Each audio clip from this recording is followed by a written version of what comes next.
What's going on, everyone? This is Sheets, and we're going to be doing a couple of things. We're going to be going over the MLB and NBA DFS slates.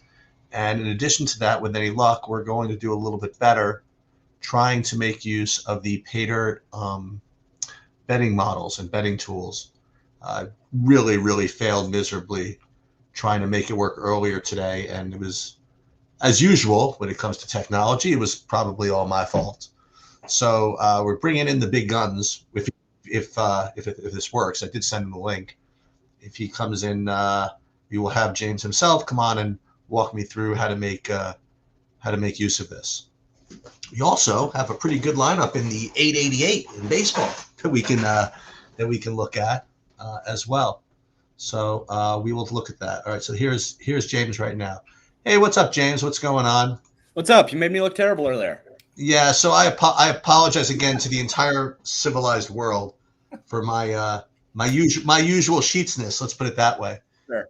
In fumbling through earlier today, and listen, it's like I said, every success starts with a train wreck, right? So I had to get the train wreck out of the way. And again, as I mentioned to everybody earlier, I mean, this is not my thing. Like I really don't bet sports, so using this wasn't pretty instinctive anyway, and I selected the one part of the model that was disabled to make the main focus of my entire presentation. Right, so I ran a little unlucky as far as that goes. But the good news is, for the 4 people who are going to watch this or whatever, however many people are going to watch this, there's actually a really big thing that could come of this. It's a question that I've been pondering and thinking about since I started DFS, like several years ago, and we're going to get to it. Okay. First thing, what I want to do first is just build these lineups for DFS first, and then we'll get to the betting stuff. Again, for those watching this the first time, I guess James and I never do this kind of stuff together, because James is usually like really just hunkered down into developing his tools or trolling and trashing on the rest of the industry. Not quite exactly sure where he's at right now. Somewhere in the middle of that, right? Usually. Right. So first thing I want to do is I'm not going to put anything as far as minimum salary, maximum salary. It's a freaking 4-game slate. All Olean free. Anything goes over here. Do you use the portfolio manager for baseball or just MMA? Just MMA. You want to show me? Throw it in. Well, yeah. First let me build what I have. Let me build what I have first, and that should take a long time, maybe about 45 seconds, and then we can fire it up. Yeah. So for those who don't know, one of the things about all of life is that when you get used to one particular type of technology, you learn it really well, and that means that you're like an expert at it. So I know everything about how to use SaberSim, about where to click, who to click, what to believe, what not to believe, subtleties of when there's a bug, when there's not a bug, literally everything there is to know. And then whenever I start to look at a new bit of technology, there's that, I don't know what kind of bias it's called, where I assume that, it's not as good, but that's really just because I don't know how to use it. So for over a year now, I've been threatening to really learn how to make use of all the PAYDIRT tools, and I, slowly but surely, the first thing I started to do was use it for MMA, and it was specifically to try to walk that balance between building, lineups that have a chance and building unique lineups. And I was very, just to give a little bit of history, so I was very frustrated with the amount of dupes that the usual SaberSim screens were giving me. Like they were projecting dupes of 3 or 4 per lineup, and they were really getting 40 or 50. And I knew instinctively that they were going to be like 40 or 50, but I just didn't know what else to do. So I tried doing stuff like geo mean filtering, and that's fine. But whenever you force in ownership product like that, what almost always happens, the way the math works, is you end up getting like 30% of whoever the lowest owned guy is because of the way math works. So that's the geo mean stuff is hard. So I always try to like use different things, and James uses a pretty cool, I don't know the actual formula, but he has a, let's just put it this way. When I run my stuff through PAYDIRT and Portfolio Manager, it does a lot better job than anything I've seen so far as predicting dupes. And so now what I do is I run my lineups when I have like my, let's say I have a pool of like 500 at the end of the day I want to choose from. What I'll just do is I'll run it through the PAYDIRT Portfolio Manager, and then I will sort by dupes and make sure that I have less than some made up arbitrary amount that I decide, like maybe for MMA, maybe 9 or something like that. And then what I still have to learn, James, is what all those other things are. What I usually do is if I have like good EV lineups to start off with, I can just sort it by dupes and then resort it even by median, and that could be good enough because I don't really know how to really interpret lineup edge, which is one of the columns that he uses. So again, it's like anything else, just it's a matter of learning a little bit more about the nuances of this. So now there's a reason I did this really fast. So I just built all my DFS lineups for the day, and we're going to, again, as usual, I really don't care who I have, okay? But we're going to get back to that, okay? Yeah. So this is something I almost never do. I almost never look at the tools that I have as part of the TrueDFS interface because everything I use kind of off-site. And then even though TrueDFS offers, I'm just so used to using it off-site that I never go on this way. So even like the PAYDIRT model stuff, I usually go straight through PAYDIRT because I was originally a PAYDIRT. I still am a PAYDIRT subscriber. So now I'm finally trying to learn how to get there through TrueDFS. And like with everything, it's a little bit of a pain in the ass. So before I even announce what we're going to do, are both NBA and baseball live or just baseball? Yeah, both are live. Yeah. Okay. So we're going to do both of them, by the way. So let's go to the PAYDIRT MLB betting model. Now, here are the things that this cannot do, okay? This cannot, like, pick your bets for, and then there are other software that can do it. Like, if you have other places like OddsShop or whatever, you can have it pick the bets for you, link you to the site, blast you to the betting model, the betting pad, almost click for you, and then it even like will automatically tilt for you if you want. Like you can set your settings that if it's like 10 o'clock at night and you're losing, that it throws your phone against the wall. It completely automates the process. Now we're not exactly at that point yet, but at least we can go through a little of this. So this is the baseball, and this is like the raw data, right? Yeah. So what am I looking at here for tonight? Yeah. So really quick, I did just want to touch on the Portfolio Manager for dupe stuff, just to like give some extra context on that. Yeah. This is a real interaction that happened. So I had somebody who joined PAYDIRT maybe 2 weeks ago or something, and he just started using the tools and getting used to things, and then just started using Portfolio Manager. And he said he was loading up for NBA. This was on the 22nd. And he said, yeah, so when I filtered using the 0.05%, so the 5% finish percentile and 0 for lineup edge, and then all of the remaining lineups had 0 dupes. And I submitted the lineups from that remaining pool of lineups, and I imagine they will still have fairly sizable dupe counts, but I can check after and see. Obviously not expecting it to be perfect, but I'm guessing that it would still have fairly duplicated lineups. And I said, we'll see about that. And then he came back 10 minutes later. Oh, wow, I stand corrected. My lineups in the $4.20 max have an average of 2 dupes with 11 unique lineups. It's good, man. Like the dupe prediction is really, really good. Yeah. I mean, and listen, it doesn't tell you like, well, I guess you could. It tells you like how many dupes you should be limiting yourself to. Although I guess the lineup edge can help with that. So you do have to, it's kind of weird. You can decide like in advance, like how much money you want to try to win. You know what I mean? Like I could, if I decide I just want to just go like 0 dupes, I'll filter for 0 dupes and I'll get, the lineups that have no shot. Yeah. But that's not what the dupe part of it is designed to do. It's just designed to tell you to predict how many dupes and be right. You know what I mean? Or be sort of right. And that's huge. That's a really enormous. Important part. But let me ask, before we get off of that, now this is what I struggle with Saberson. If you are really doing an ROI calculation, it should factor in the dupes part of it. Yes.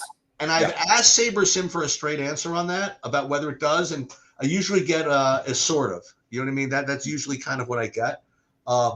This so like even if I didn't want to sort by dupes itself, like you would think that if I sorted just by ROI, it would give me low dupes. I would imagine. Well, no. Okay, so when you're considering an ROI calculation, you got to remember that you can feasibly have two lineups that have entirely different expected finishing percentiles and the exact same ROI. So you can have a lineup that finishes, say that you run a contest 100 times, right? You can have a lineup that finishes in 15th place, or say the 15th percentile, 40% of the time. You can have that lineup have the exact same ROI as a lineup that finishes first 4 times. But they're going to have drastically different. They'll have drastically different dupe counts. Obviously, if you're expecting to finish in the 15th percentile, you'd likely also expect to have more ownership, aka likely more dupes. That calculation gets a little bit hairy depending on what sport and concept and everything like that. But more ownership typically equals more dupes. More ownership also drops your finishing percentile back. So it's very hard to have an expected finishing percentile in the top 1% if you ate a whole bunch of chalk. That's just the way that math works. Yep. So your ROI calculation, you can have the same ROI expected on 2 lineups that have drastically different dupe expectations and finishing percentile expectations. It's just that the one that finishes in first more often is going to cash less often. And the one that finishes in 15th is going to win less, but it is going to cash more often. So that's what they likely mean when they say that, like, yes, duplication count matters, but it's not the end all be all of ROI. Right. Okay. So with sports betting, I don't know if you want to get into, so you had mentioned that as I was live streaming, you were putting bets in. Yeah. You want to talk a little bit about what you're doing with that? Because I remember I was there for the initial meeting and stuff like that. Like what do you use this for? How are you betting this stuff? I mean, like what's your history with this? So I'm going to steal your screen actually, so that I can kind of show a little bit here. You can do that. I think you can do that. Let me unshare mine. There you go. Yep. Now you can put yours in. Okay. I shared the wrong screen anyway, so that's okay. And let me enable you. Okay, there you go. There you go. So this is my backlog for MLB, and this is backtracking. So the way that I put things together is when I put in bets, what is going to happen is they're going to end up in this channel, in the Bets in Action channel, and they're going to all get just like auto populated in here. And this is a service that I provide for subscribers. So if you're a PAYDIRT subscriber, then you get access to all of this, right? But what I'm actually doing is I'm going over into the MLB game betting model, and I am picking bets based on what I know is usually something that I should be betting. And this comes from years of refining this model and just kind of like where the edge is sitting. So early this year, if you were betting the over on pitcher walks allowed, you were just printing money for like the first month of the season, because the books didn't adjust. They wouldn't offer over 2.5. Everything was over 1.5. And there was a change that was made to the way that pitchers were approaching the plate, because umpires were not calling strikes in the shadow of the zone as often. So it was calling a lot more balls, leading to more walks. So we could exploit that. But what I do is I go in and I have this whole thing, and this is just for me, but I have all of the ROI, I have all of the expectation over the last week, month, and over the full year, and then also what my profit counts are over here. So I can actually check and be consistent with knowing, like, okay, we're absolutely crushing total bases, right? Like we're up $1,600 on total bases. We're up $2,100 on hitter walks, right? Like I should be hitting those all the time. We're down a whole bunch here. This is pitcher walks, right? So pitcher walks was very exploitable early in the season, but now we're losing money on it. So I'm probably going to drop down the unit size on that. I take unit sizes into account on this kind of stuff. I do only a 10th unit on stolen bases and a 10th unit on home run bets. I have half units on a couple things that I'm not as confident in. And then I have full units on things that I am confident in, things like total bases and hitter walks, right? So the whole shooting match here is, what do I think the model is really good at predicting? What do I think the markets are inefficient on? And how can I maximize the amount of money that I make off of those things? right? And that's where the unit sizing comes into play. Well, we'll get back to how much we can make in a minute. Let's go back to the beginning for just a second. So Sure. do you use the same it's an analytical term, stuff to predict fantasy points as you do to predict the data for prop bets? You know what I mean? You know what I mean? Like yes and no. Yes and no. So I struggled with this for a while. I was trying to use my fantasy product to do sports betting, and it's not the same. Really? It's hard. Yeah. So, well, I mean, the way that I built PAYDIRT and the way that PAYDIRT is still built today is I built PAYDIRT to win GPPs. I didn't win PAYDIRT to be accurate, right? So say like take ETR, for example. ETR builds to be precise and accurate. They basically built a sports betting model and then turned it into a DFS model. Now, that's good, but it has shortcomings. Think about the Bat X over at RotoGrinders, right? Cardi, he's really good at sports betting. He has a great sports betting model, but his DFS model can be lacking for various reasons. The reason for that is because when you build for precision and when you build for accuracy, what you miss out on is one, spikes, and two, long tail events. So you need those two things to win DFS. So with baseball specifically, what I ended up doing is I still have the game sim that I have. I have an MLB game simulation model that I built, and I still use that to inform all of these base stats, right? So all of these projections that you see here, and this is what I bet off of most of the time. It still informs all of this. However, I then take that model information that I have here and I feed that into a specific DFS algorithm that also introduces some long tail mechanics to it and also introduces some other things to it that are not taken into effect when it comes to the game sim. So it's built on the foundation, but it adds a couple things onto it that I know are important for winning DFS. So let me put it in terms of not stuff that I mean, I can understand most of what you said. Sure. But let me dumb it just a little bit. So is that sort of like saying that the numbers you're using for the sports betting model are more geared towards the median and average outcomes, where the data and the stuff you do for fantasy is more range of outcomes type of thing, or is that oversimplified? That's just about right when it comes to baseball. So I actually had a conversation with Will from SaberSim the other day. He runs their CSGO and their esports stuff. Yep. I was having a conversation with him and Hobbs, and we were talking about my Counter-Strike stuff. And what I do with esports specifically, esports is very apparent. I take what is the median, and then I actually set it against what I expect the range of outcomes to be based on win or loss. And Sheets, you and I have had discussions on this about like why my esports stuff looks so much different than the rest of the industry. Yeah, I have a note in my software that it prompts me whenever I want to talk to you about golf and esports projections to just not do it. Yeah.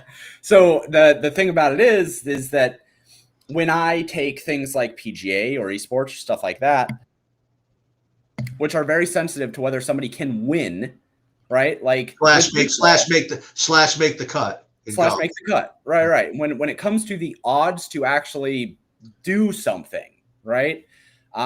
That's much different than taking the players' baselines and putting those together. Right? There's a difference between those two things. So for baseball uses this median kind of here's what the players can actually do set of stuff to simulate the games.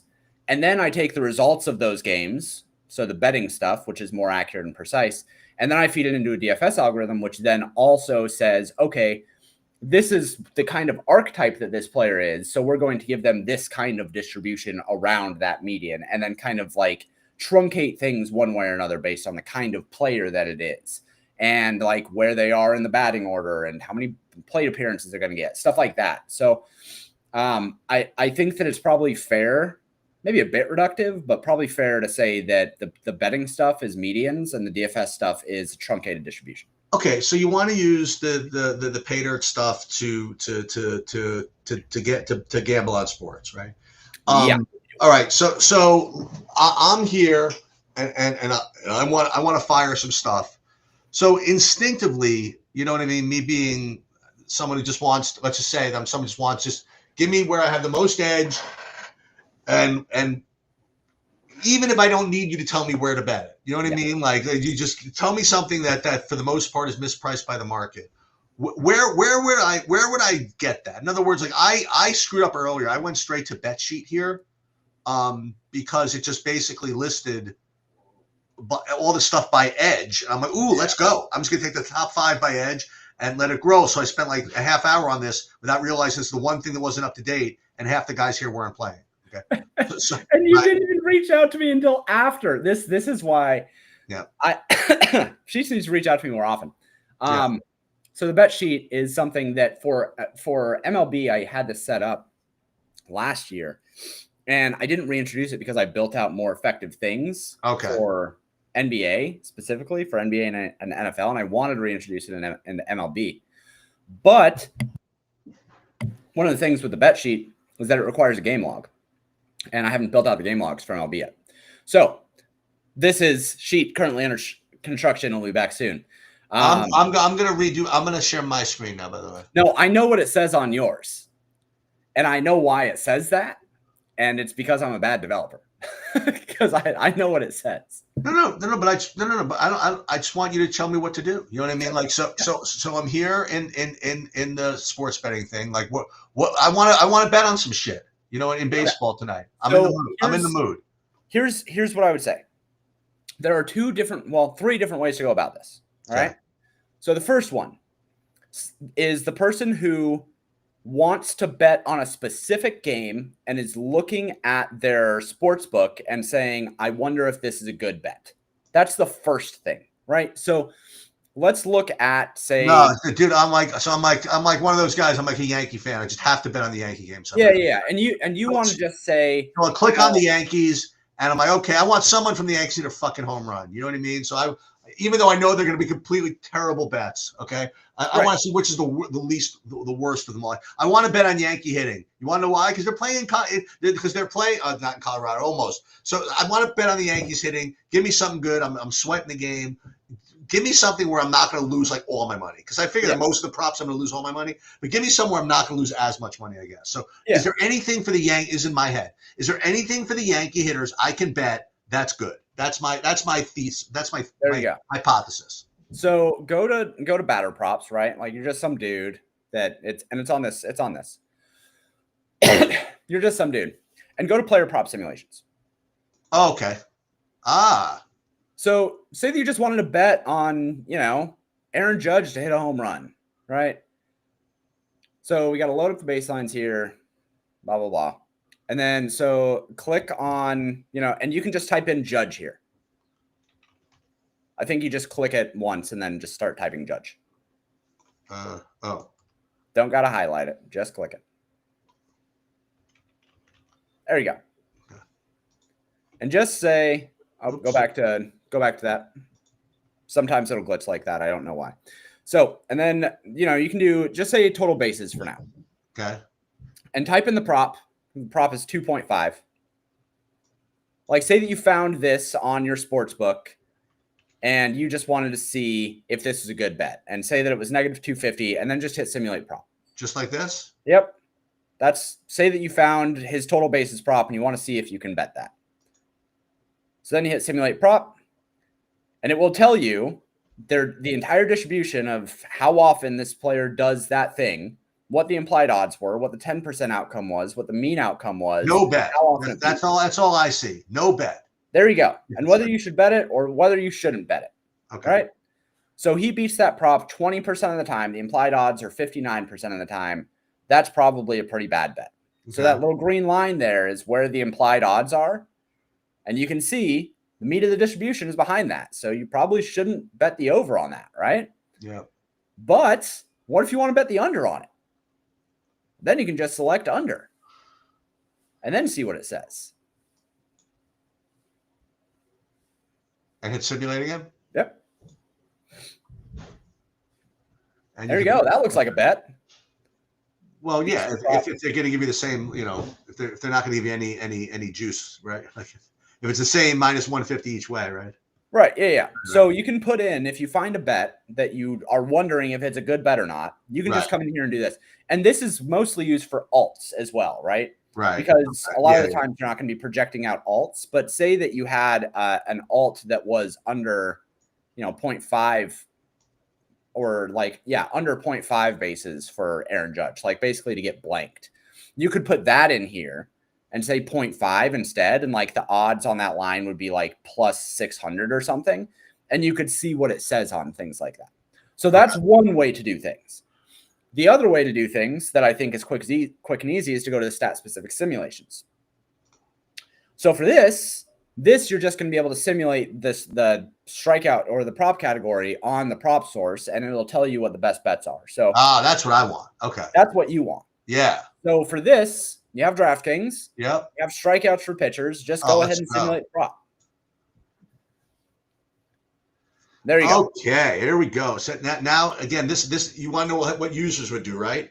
Yep. So if I did this, I would ignore everything and just go all the way to the right and look at edge. Yep. Or bet. Okay. So bet over, bet under. So over on Yarbrough, under on Littell. So, and that's presuming, of course, that it's 4.5.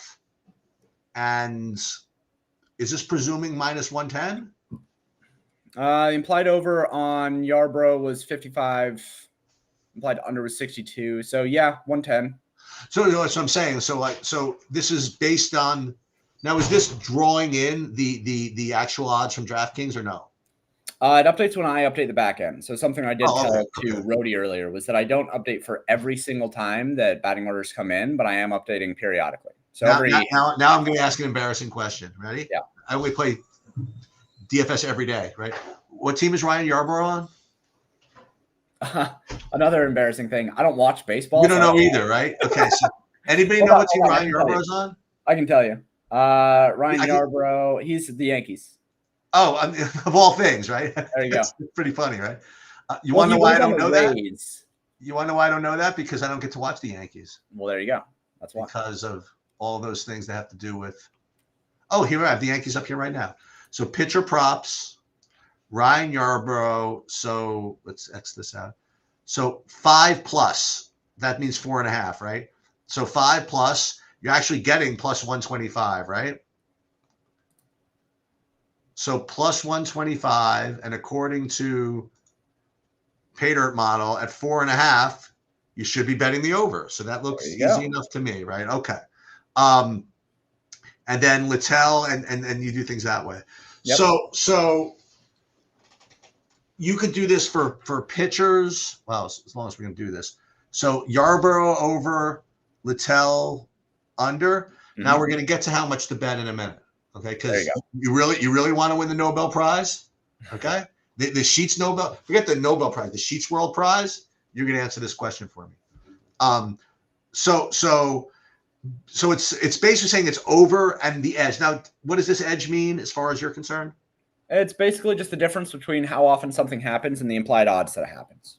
But 0.13, what does that mean? I mean, 13%. Oh, so 13%. Okay. There you go.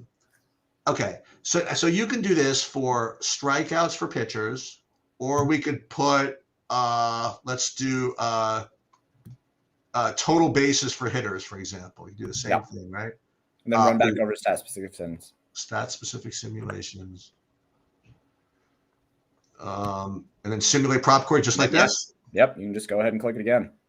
And you'll have to go back to stat specific sims. I'm not sure what that bug is. I'm running into it in a couple different models. Okay. And then these are all the ones with edges. And so you just go like this. Yeah. So this is actually exactly what I wanted. I just didn't know how to get there. Yep. And how often does this update? So it depends. One, it depends on the day. Two, it depends on when slates lock. So I'm not updating every 10 minutes or whatever. But I do update like during day slates. I will set updates on auto, and they'll update every 20 or 25 minutes or so. During night slates, typically I wait until about 5 p.m. Eastern, and then I'll set it on auto, and then it'll update every 20 or 25 minutes or so. Okay. The reason why I don't really fret too much about hitting this stuff in the middle of the day if you don't hit your bets before about 5 a.m. Eastern, you've pretty much already missed the CLV. So it's like me updating from 8 a.m. to 4 p.m. is just kind of like you're going to shuffle some chairs around, but it's not going to affect all that much. Like the thing that might get affected is say with pitcher props, strikeouts are pretty fragile to splits. So say that in the morning I projected a pitcher to face 7 right-handers and the lineup comes out and he's only facing like 4. That would change something. But in situations like that, I'm usually pretty inclined to be like, yeah, I should probably go update for that batting order. Like that's an actual like manual update that I have to hit. So not super often, but that's just because the CLV is already lost.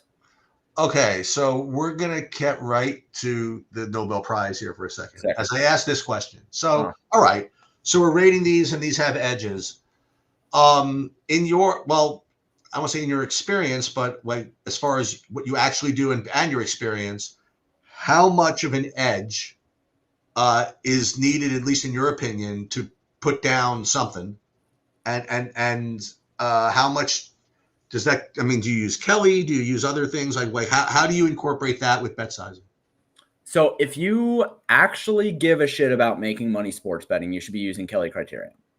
Like if you really have a bankroll and a process and you actually want to make money sports betting, you should be using Kelly Criterion.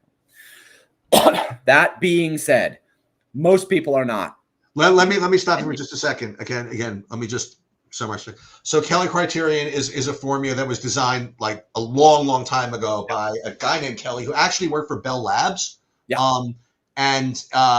Essentially, if it's given what your edge is, and that's obviously a big deal, right? If it's given what your edge is and you know what your bankroll is, you can optimize how much you're supposed to be betting on something with that edge. I did a lot of work on this back when I was really heavy duty into horse racing. It was like a long time ago. There was a book written by a guy named Dr. Z who was all about like how to use Kelly Criterion for show betting. And the idea was well, again, the presumption is that you know what your edge is. That's obviously the huge deal. All right. But the idea is that if it's hard enough to know what your edge is, and if God forbid you do, you don't want to fuck it up after the fact by not knowing how much to bet. You know what I mean? So Kelly Criterion is basically, I mean, I don't know like recent theory, but for a long time, it has been kind of known as the standard for how much you should be betting, you know, and there are people that say, well, if you're conservative, you'll bet half Kelly. Okay, whatever. You know what I mean? That's basically like, I don't want to say incorrect, but that's like kind of like butchering it. You know what I mean? Like, it's like you're either using it or you're not, you know what I mean? If you're not using it, you're using something else. Right. I've heard criticisms that Kelly just is way too aggressive.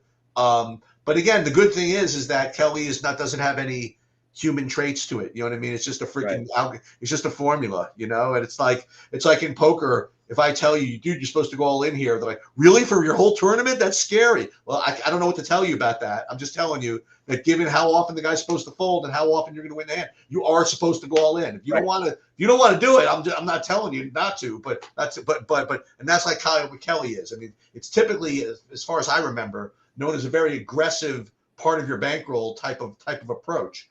The idea, I guess, being that you really don't have a big edge that often, and when you do, you better really pound on it.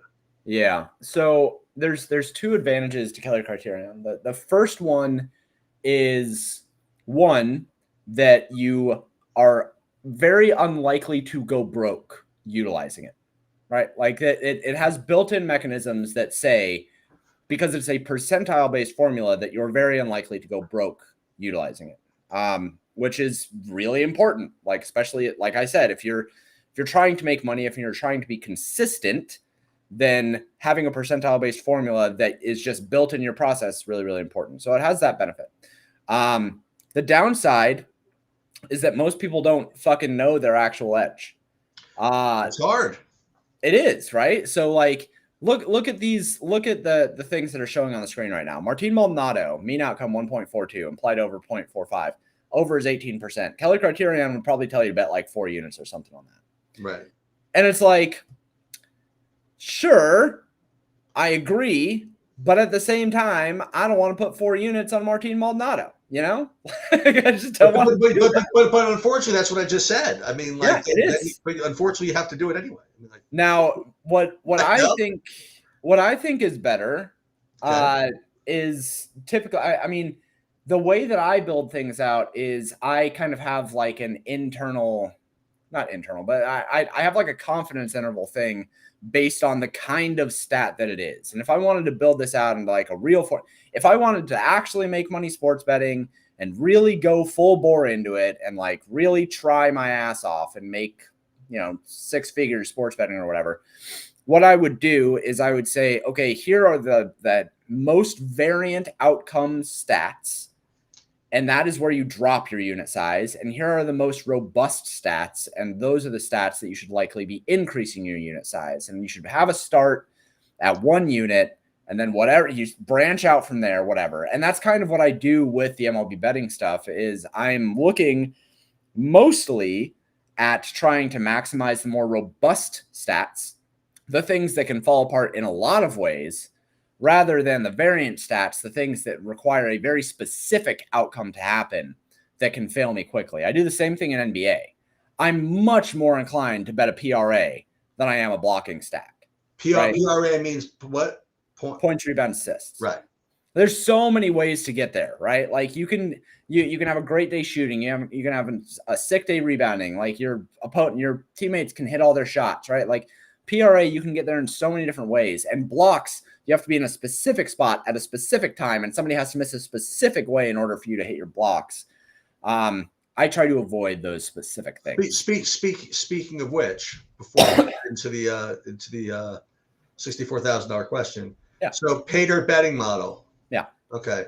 NBA betting model. Same thing. So you would go to player prop simulations. So for this one, go to stat specific sims. Right. And actually, there's a couple different things here, and I will show you what they are, and then I'm going to let you run wild because Margaret just told me dinner's ready, and I will get yelled at. Well, no. You know what? I'm gonna propose to you. Okay. The Nobel Prize. You don't have to answer right now. Okay. As you guys saw, I built my DFS lineups. Right. Uh-huh. I blasted through. I didn't show anybody what I had. I don't care.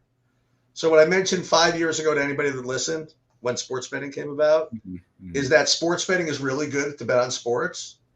And it's also really good to offset and hedge your DFS lineups. Yeah. Okay.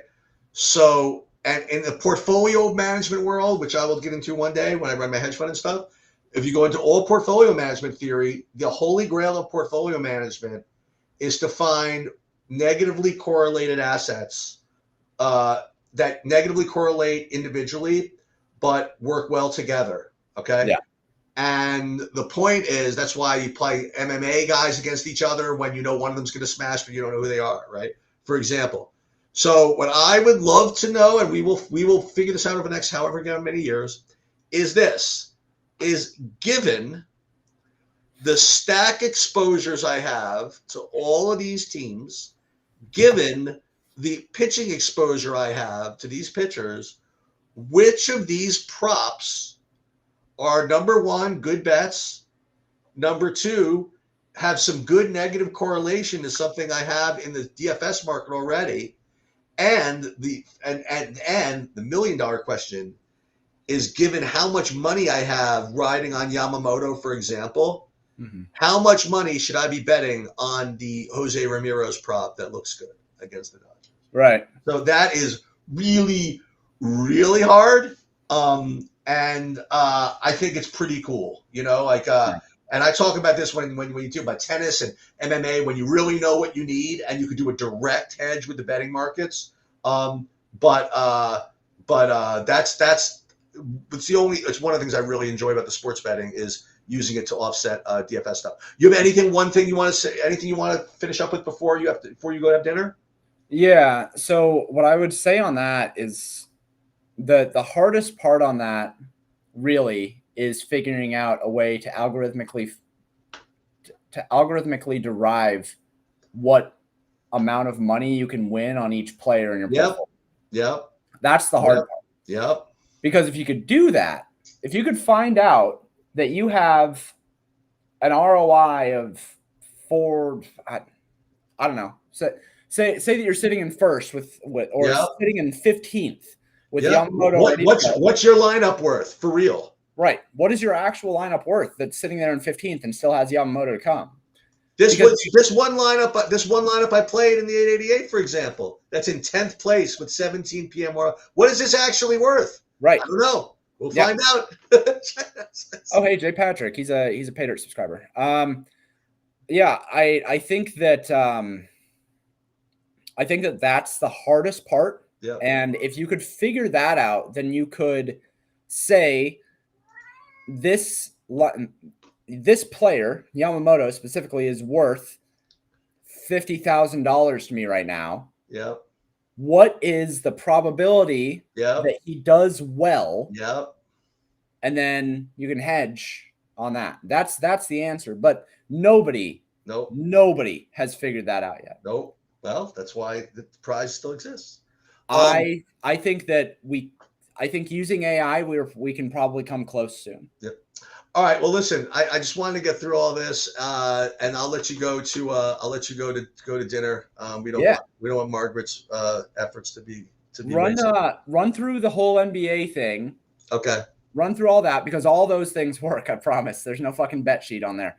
I'm gonna. Then let me know. Send me this video afterwards. Talk to me afterwards. Well, I have another video with you guys, TrueDFS, on Wednesday. I'm getting together with Adam. Oh, with Adam. Adam's much better than me with this. So Anthony. So okay, I just want to do the whole game again. Same thing. So we go stat specific simulation. Yep. So props aggregate. Yeah, just run aggregate. Yeah. And just this. Yep. So what this will do is it'll run the stats for every single sports book that I have in the back end right now. Doesn't seem to be. Hit reset data, reset load. You might be frozen, actually. No, I don't think so. Oh, then hit simulate. It doesn't seem to be. See player prop. Yeah, it doesn't look like basketball's running here for me. It should be. All right, we'll deal with this later. No. Listen, that was very, very helpful for baseball. I'll let you go, and again, as far as and I'll talk to you later. I'm just gonna finish up the DFS. All right, brother. I'll talk to you later. All right, you're the man. Peace. Okay, so if anybody cares, what I'm ending up with in the did Salvador Perez actually hit a home run?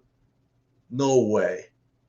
Oh my God, Salvador Perez hit his first home run since the Eisenhower administration. That's literally amazing. So one thing I will say about this this DFS slate is it's literally the worst pitching slate I think I've ever seen. Yeah, you're right, All-Star. So I am getting pitching wise like Jack Kovalevich like 65%. If you look at my projections even, like, and this is something you almost never see. This is on DraftKings. You have the top sheets value score guys, like only one of them is a pitcher. That's like so rare. This is like some of the worst pitching I've seen in DFS, like on a particular slate. So I am not particularly enamored with any of it. So there's no reason to pay all too much for it. That's pretty much all I have for you guys for tonight. Again, I went through the whole slate as far as my process goes. If you care who I'm getting, I guess it would be, let's see, San Diego, top overall stack on DraftKings. FanDuel, well, it's already locked, so that's too late. OKC Showdown, let me just see. It's so less important who I have than how I got there, though. You saw what I ended up doing. I just went straight autofill with the customized projections. But as far as captain goes, Anthony Edwards first, then Shea, then Jalen Williams. Ooh, a couple of Kason Wallaces just for funsies. And then for OKC Minnesota, we have, let's see, MVP Shea, number 1 over there as well. That's it. Thanks so much for what's his name, to James to pop in there and